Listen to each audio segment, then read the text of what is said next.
আনসারের কথা আপনি শুনছিলেন এবং তিনি আবার ইন্টারিম সংবিধানের কথা বলছিলেন, মানে নির্বাচিত সরকার এসে সেটিকে আবার সংবিধান পরিবর্তনের একটা জায়গা এবং পরবর্তী কর্মকাণ্ড পরিচালনাও কঠিন হবে যদি সেটি না করা হয় ইন্টারিম সংবিধান করে। এবং শিশুরা যেটি বলবার চেষ্টা করছিলেন যে সংবিধানের দাবিতে তারা এখনও অনড়, ইভেন জাতীয় সংসদ নির্বাচন এবং গণপরিষদ নির্বাচন একই সাথে হতে পারে। দাবি তো করতে তো সমস্যা নাই, আপনি দাবি করবেন, আমি দাবি করব, বাস্তবায়ন হবে কিনা এটা জনগণ জানে। দাবি করতে তো আর ট্যাক্স লাগে না, দাবি করতে তো টাকা পয়সা খরচ হয় না, তো এরকম দাবি তো করাই যায়। আমি একেবারে হিমালয় থেকে বঙ্গোপসাগরের পাদদেশ পর্যন্ত একটি নির্যাতিত মানুষের রাষ্ট্র আমি তো স্বপ্নে দেখতেই পারি। এটা কি বাস্তব? 1 ঘন্টার মধ্যে এটা আবার আমি ডিলিট করে ফেলি। আমি একটা ছোট্ট একটু পেছনে ফিরি। আপনার 5ই আগস্টের ম্যান্ডেটটা কি? 5ই আগস্টের ম্যান্ডেটটা হচ্ছে কুইট হাসিনা, তুমি যাও। ওকে, এই পর্যন্ত। 5ই আগস্টের ম্যান্ডেট কোথাও ডক্টর ইউনূস ক্ষমতায় বসবেন এই জন্য কেউ স্লোগান দেয় নাই, 1 নাম্বার 2 হচ্ছে এই জন্য কেউ স্লোগান দেয় নাই ডক্টর ইউনূসের সাথে 3 জন নাবালক বাচ্চা কাচ্চা বসে যাবেন, মন্ত্রী হয়ে যাবেন।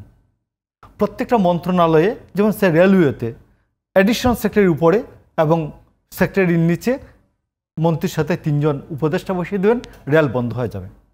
এটা গিয়ে বিএনপি লোকজন গিয়ে রেল চালু করার জন্য 3 দিন 3 রাত জেগে রেল চালু করতে হচ্ছে। তাইলে কি দাঁড়ালো? তাইলে ক্ষমতাটা ইউনূস আসলেন কিভাবে? ইউনূসের ম্যান্ডেটটা কি? ইউনূসের ম্যান্ডেটের বেসটা কি? What's the base line of mandate? ম্যান্ডেটটা হচ্ছে সশস্ত্র বাহিনীর পৌরোহিত্যে সকল রাজনৈতিক দলগুলি ক্যান্টনমেন্ট গেলেন, ক্যান্টনমেন্ট থেকে বঙ্গভবন এসে বসলেন, তারা সিদ্ধান্ত নিলেন যে ইয়েস, ডক্টর ইউনূস ক্ষমতায় বসবেন। ওকে, ডক্টর ইউনূস তিনি নিজে বিভিন্ন সাক্ষাৎকারে বলেছেন যে শেখ হাসিনা যাওয়ার পর তার সাথে যোগাযোগ করা হচ্ছে, যদিও নাহিদ সেই দিন বক্তব্যতে বলেছেন এই আইসিসিতে যে 4 তারিখে তার সাথে যোগাযোগ হচ্ছিল। এখানে প্রধান উপদেষ্টা একটি মিথ্যা কথা বলার দোষে দুষ্ট হন, অথবা নাহিদ মিথ্যা কথা বলেছেন। একজন তো মিথ্যা কথা বলেছেন এবং 2 জনই মন্ত্রী ছিলেন। একজন মন্ত্রী, প্রধান উপমন্ত্রী আছেন, আর একজন মন্ত্রী ছিলেন। এখানে একটি কনফ্লিক্ট তৈরি হলো। 1 তাইলে কি দাঁড়ালো? এখন দেখুন, গত বছর এই দিনে এই সময়ে সেপ্টেম্বর মাসে প্রধান উপদেষ্টা লাটবহর নিয়ে তিনি মাহফুজ এদেরকে নিয়ে তিনি নিউ ইয়র্ক গিয়েছিলেন। কোন সমস্যা হচ্ছে? কোন সমস্যা নেই। নভেম্বর মাসে যখন আমাদের শিক্ষা উপদেষ্টা আসিফ নজরুল, তখন শিক্ষা ছিল কি না, আসিফ নজরুলেরা যখন সুইজারল্যান্ডে গিয়ে অপদস্থ হলেন প্রথম, গত মাহমুদ ছিলেন তখন, তো আসিফ নজরুল্লাহ দিয়ে শুরু হলো। গত 13 তারিখে, 13ই সেপ্টেম্বর, আজ থেকে 9 দিন আগে দেখবেন যে আমাদের তথ্য উপদেষ্টা মাহফুজ আলম আচ্ছা অপদস্থ হয়েছে, হেনস্থা হয়েছেন। মানে পৃথিবীর পরিস্থিতিটা, ন্যাশনালি ইন্টারন্যাশনাল পরিস্থিতি চেঞ্জ তো হয়েছে। তো এখন আসুন যে তাইলে আপনি মানে পরিবর্তনের মধ্য দিয়ে আপনি যে অবস্থাটা, যে আজকে যে গণপরিষদ চান, আমি গণপরিষদ চাই না। আপনি চান, জনগণের কাছে যান না, গিয়ে বলেন। আপনি বলতেছেন যে আপনার আন্দোলনটাই ম্যান্ডেট জনগণের। আপনার আন্দোলন ম্যান্ডেট হলে সামরিক বাহিনী পৌরোহিত্যে এই সরকারটা সকল রাজনৈতিক দলের মতামত নিয়ে গঠন করতো না। তাইলে ডক্টর ইউনূসের মতামত হচ্ছে, ডক্টর ইউনূসের ম্যান্ডেট হচ্ছে রাজনৈতিক দলগুলি এবং সামরিক বাহিনীর একমত হওয়া। এইটা হচ্ছে ডক্টর ইউনূসের ম্যান্ডেট। ডক্টর ইউনূস যতই বলুন উমুক আমার অ্যাপয়েন্টমেন্ট অথরিটি না, তার অ্যাপয়েন্টমেন্ট অথরিটি রাজনৈতিক দল এবং সামরিক বাহিনী সমর্থন। তো এই যে ঘটনাটির মধ্য দিয়ে যে দাঁড়ালো, আমরা একটু ছোট ছোট করে, আমি ছোট করে একটু মতামত ছোট ছোট করে আমি জায়গাটায় যাই, যে পয়েন্টটা মেক করে দেই। তাইলে দেখা গেল যে ডক্টর ইউনূস আজকে দেখবেন যে ডক্টর ইউনূস নিউ ইয়র্ক গিয়েছেন না, জ্যাকসন হাইটে আওয়ামী লীগকে দৌড়াইয়ে দিছে না, বিএনপি দৌড়াই দিছে না। তো মাহফুজকে যখন হেনস্থা করলো লন্ডনে 40 জন মানুষ, 60 জন মানুষ এনসিপির সমর্থনে বা মাহফুজের সমর্থনে অথবা ডক্টর ইউনূসের সমর্থনে লোক কেন আইসা ওদেরকে তাড়িয়ে দিল না, বাধা দিল না? বাধা তো দেয় নাই কেউ। আজকে ডক্টর ইউনূসকে যদি ডিম না আরো কিছু মুখে মাখাইয়ে দিত ডিম, তাও কেউ আসতো না। বিএনপি সেটা বিএনপি কি করবে তখন?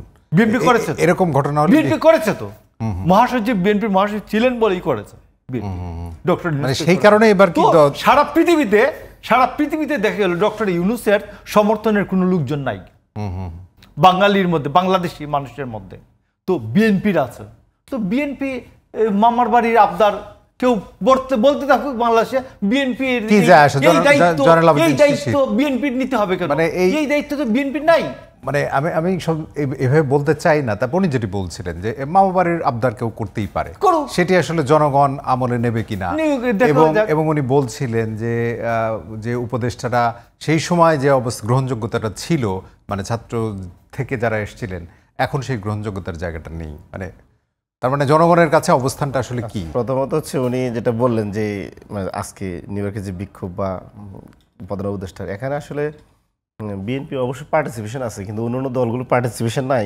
এই জিনিসটি আমি মনে করি সত্য নয়, উনি একটু তথ্য চেক করলে পাবেন।